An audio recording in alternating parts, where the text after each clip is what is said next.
Yeah. So our today's episode that is all about Dealing with rejection. wow. Diba? Na-reject na ba ka sa imong kinabuhi?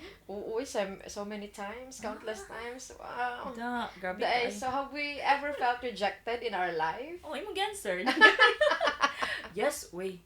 Mawagi jud kag rejection. And on my side, na a lot of times, I printed 10 resumes.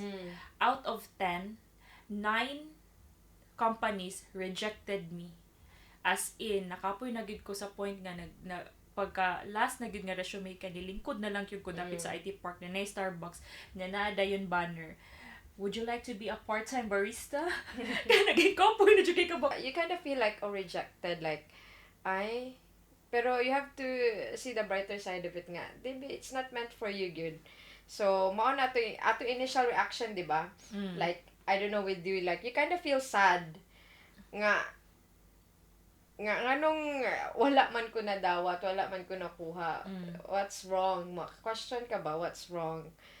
But you have to think or look at the other side nga everything happens for a reason.